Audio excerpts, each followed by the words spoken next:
The first thing I heard was bass rattling through the night air, music so loud it shook the glass panes of my lake house. My lake house. The home I had fought for, saved for, dreamed of.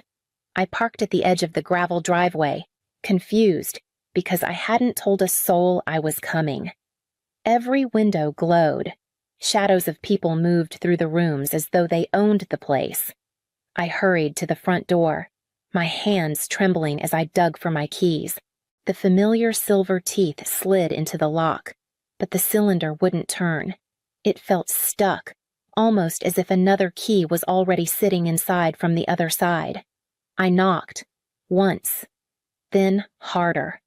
Laughter spilled out between the cracks of the doorframe, laughter that didn't belong here. Finally, the door opened. Cirrus stood there, her makeup smudged and a glass dangling from her hand. She gave me that smile, the one that always felt more like a sneer. "What are you doing here?" she asked, her voice syrupy sweet, the kind she used when she wanted to cut deepest. Behind her, I caught glimpses of uncles, cousins, people I hadn't invited in years, sprawled across my furniture with bottles in their hands. "This is my house," I managed, my throat tightening. Cirrus leaned against the frame, tilting her head with mock pity. "No room left. Maybe you should sleep in your car." And with that, she slammed the door in my face. I stood there for a long time, the night pressing heavy on my chest, the bass from inside thudding through my bones. My key dangled useless in my hand. My sanctuary, the place I had worked myself raw to buy, was no longer mine, not in that moment. I walked back to my car and sat behind the wheel, the glass fogging with each breath, the laughter from inside carried out into the night, and I realized something had broken, something I couldn't ignore anymore. It hadn't started tonight. It had been building for years, hidden beneath bills paid, favors granted, and silence I never should have kept. It hadn't always been this way. There was a time when every dollar I earned clung to me like a lifeline, stretched thin across rent, groceries, and the endless tide of student loans. I lived on packets of ramen, cut coupons until the paper smudged my fingers, and wore thrift shop clothes until the seams split. Nights blurred into mornings as I hunched over my computer, teaching myself new coding languages by lamplight, too tired to notice the ache in my wrists or the burn in my eyes. When I finally landed a stable position, the hours were merciless. 60-hour weeks, weekends spent debugging code no one else wanted to touch. But little by little, I clawed my way into something steadier. The first time I bought groceries without checking my balance 3 times, I cried in the parking lot, clutching bags of food like they were gold. My first apartment came soon after a modest 2-bedroom with thin walls and cracked tile. But it was mine. I could paint the kitchen yellow if I wanted to. I could invite friends without cringing at peeling paint or borrowed furniture. That tiny apartment became the first real taste of freedom. But it wasn't the end. The lake house came 3 years later, after months of pinching every spare dollar. I drove my car until it groaned at every stoplight, skipped vacations, and rotated the same 3 work outfits until the fabric thinned. The day I signed the papers, the agent looked surprised when I slid a check across the desk instead of loan documents. No mortgage, no debt, just pure, unburdened ownership. The house itself was simple 2 bedrooms, a broad deck that overlooked water so clear I could see stones on the bottom, and silence so deep it felt like a balm. Standing there the first time, I thought, this is what peace feels like. I hadn't asked for anyone's help to reach it. I hadn't leaned on anyone's shoulders. Yet, somehow, when my family looked at that house, they saw not sacrifice but spoils, something they believed they had a right to share. I had always told myself that helping my family was what a good daughter did. At first. It was small $50 slipped into my mother's hand when the electric bill ran late. $100 to Orrin when his paycheck didn't stretch far enough. But small gestures grew into obligations, and before I realized it, Nearly every month bled the same way. $800 went to Orrin for rent on his studio apartment. He never managed to hold a job long, but he always managed to hold out his hand. $1,100 went to Saris so she could keep her one bedroom in the city.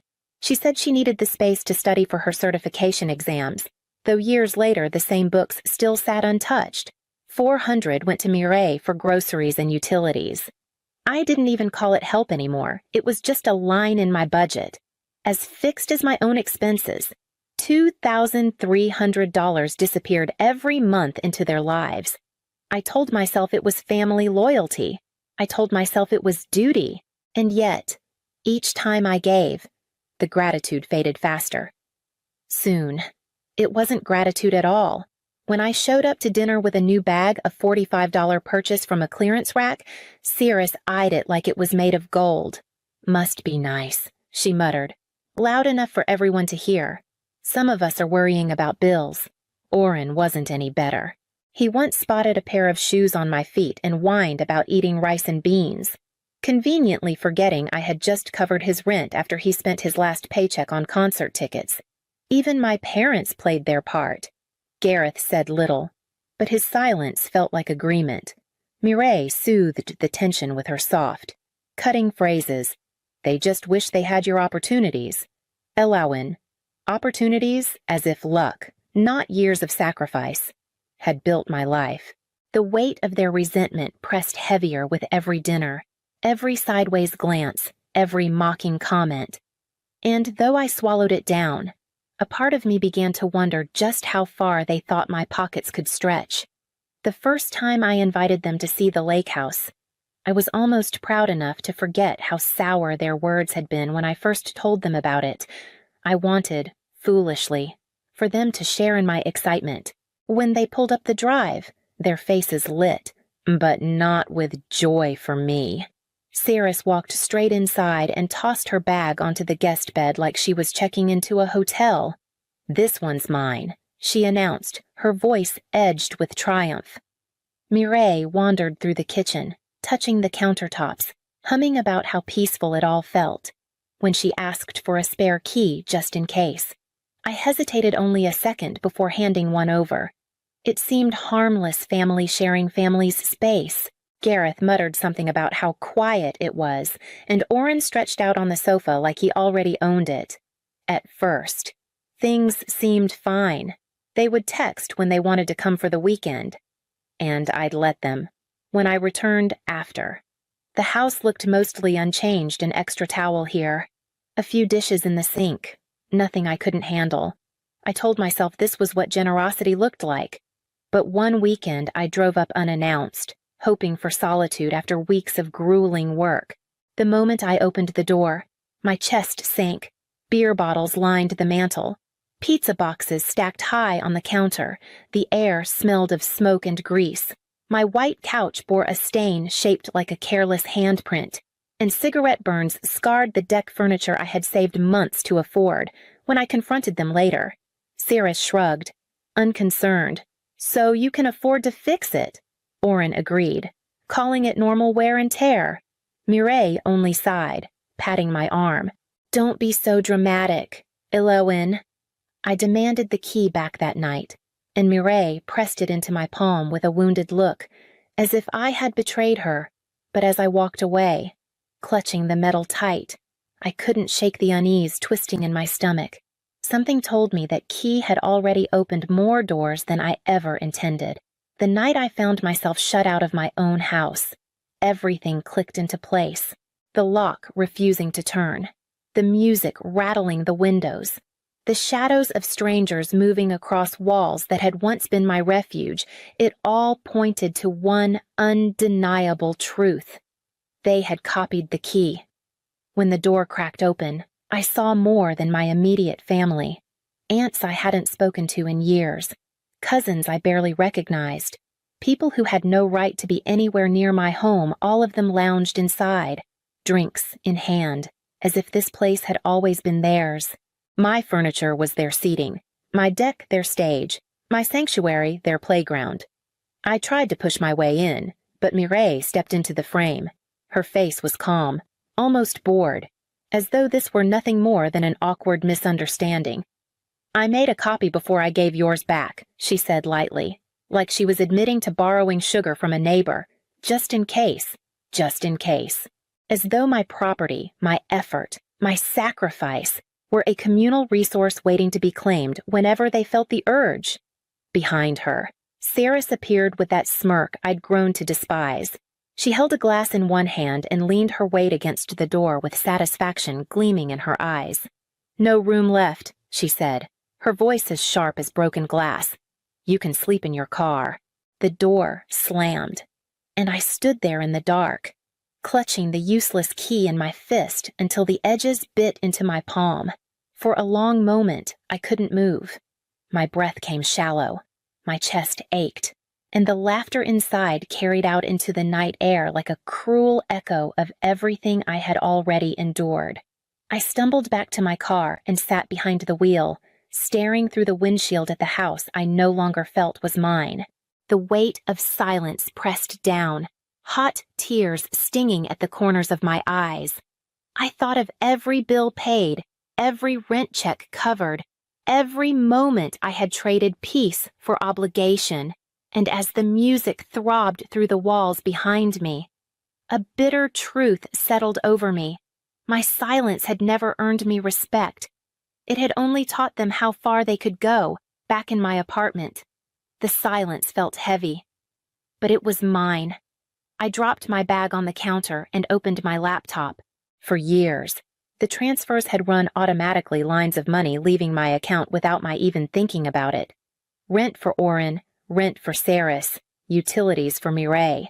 I pulled up the scheduled payments, my hand hovering over the keys. Then, one by one, I canceled them. The confirmation screens blinked back at me. Transfer canceled. Automatic payment disabled. For the first time in years. My balance wouldn't drain into their pockets. My money, earned by sleepless nights and endless hours of code, would finally stay where it belonged with me. The next morning, I called the locksmith. By noon, the locks on the lake house were replaced with new cylinders. Every copy they had made rendered useless. The old keys clinked in a paper envelope as the locksmith handed them back. I thought of Mireille's calm voice saying just in case and shoved the envelope into the trash. But I wasn't done. I wanted to make sure there would never be a next time. A security company installed motion sensors, door alarms, cameras that covered every angle of the property. They walked me through the app, showing how each alert would go straight to my phone, watching the live feed of my empty deck. The stillness of my living room. I felt a strange calm return to me. That night, I returned to my apartment, heated a frozen meal, and sat in the dim light of my kitchen. The tears came without warning. My body shook as I gripped the counter, years of exhaustion and disappointment pouring out in sobs that I couldn't hold back anymore. I buried my face in my hands, whispering to no one but myself. No more.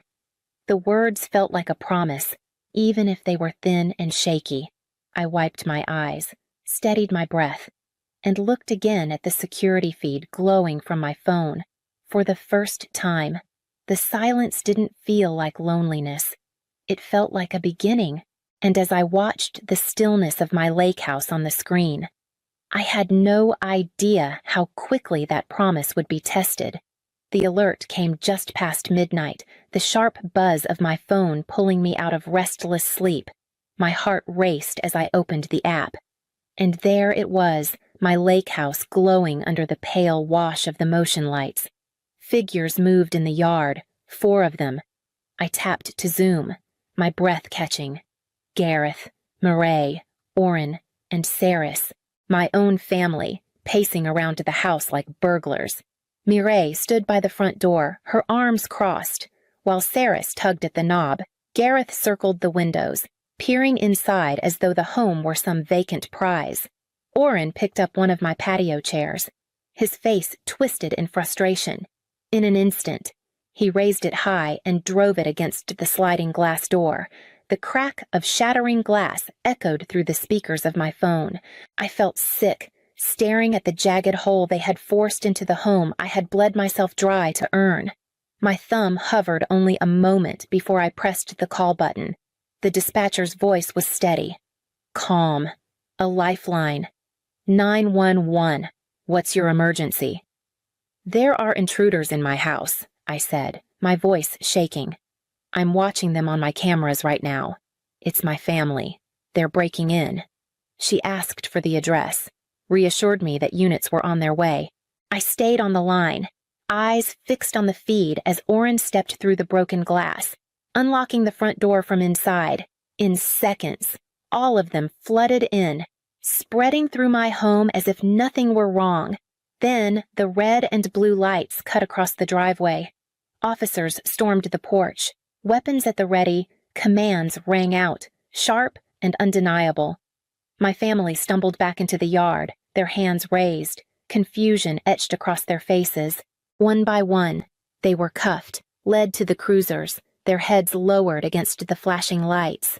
I watched it all unfold on the small screen in my hand, my pulse steadying, even as numbness settled deep in my chest, relief and dread tangled together, leaving me with only one thought: would this be the moment that finally set me free, or the choice that destroyed us forever? The next morning, I walked into the station with my shoulders squared, though inside I was shaking. An officer led me down a narrow hallway and into a small room. The air smelled of coffee gone stale. Papers stacked high on the desk. A detective told me my family wanted to speak with me before their release. When the door opened, they filed in, looking nothing like the triumphant crowd I had seen at my house. Mireille's hair was matted, her eyes swollen from crying. Gareth's jaw was tight, his face red with fury he was trying and failing to mask. Oren looked stunned, almost childlike, and Saris's mascara streaked black lines down her cheeks. Elowen. Thank God!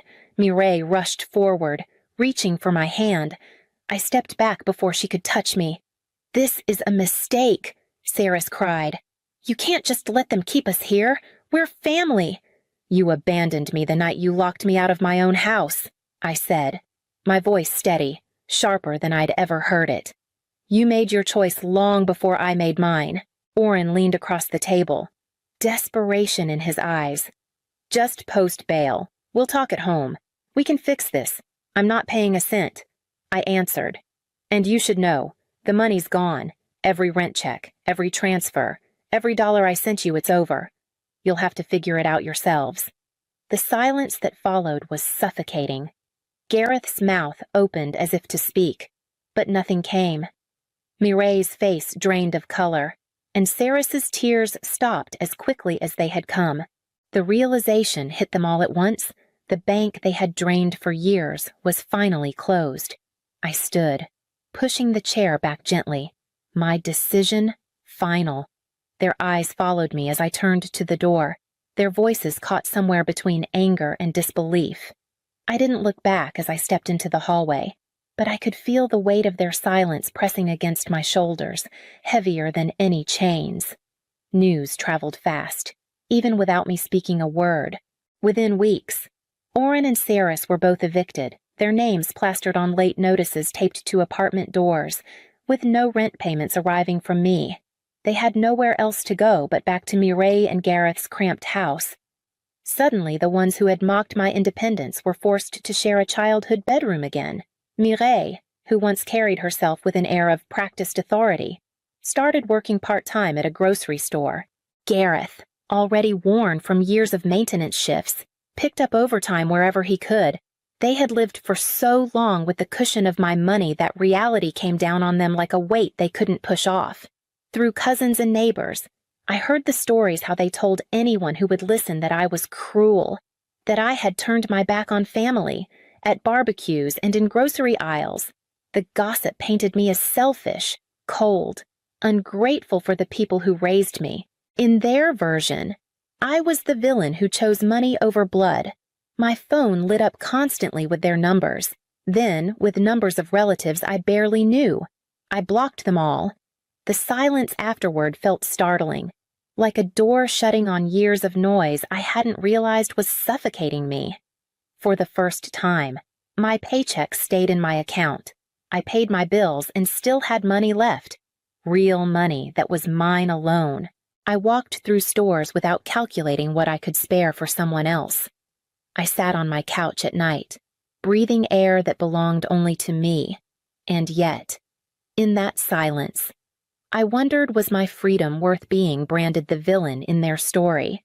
I returned to the lake house after weeks of keeping away, unsure if the silence would comfort me or remind me of what I'd lost. When I stepped inside, the locks clicked solidly behind me, the security system blinking steady at the door. For the first time, the house felt entirely mine again, untouched, unspoiled, safe. The morning sun stretched across the deck, spilling gold over the water. I carried my coffee outside and sat in the quiet, the kind of quiet that wasn't absence but presence, every ripple of the lake, every breath of wind through the trees reminding me that peace could exist without compromise. I thought about loyalty, the way it had been twisted into something ugly. They called it family love. But what kind of love demanded sacrifice without respect? What kind of love locked me out of my own home and told me to sleep in my car I had given them years of myself? And, in the end, they treated me like a resource, not a daughter or a sister. I breathed deeply, letting the stillness of the lake settle into me. For the first time in years, I felt the weight lift, not because I had punished them, but because I had finally chosen myself. I whispered the words into the morning air, firm and unshaken. My house, my life, my rules. In the end, what lasts longer, the house we build or the dignity we refuse to sell? Outline, full story outline. They copied my keys, then slammed the door in my face characters.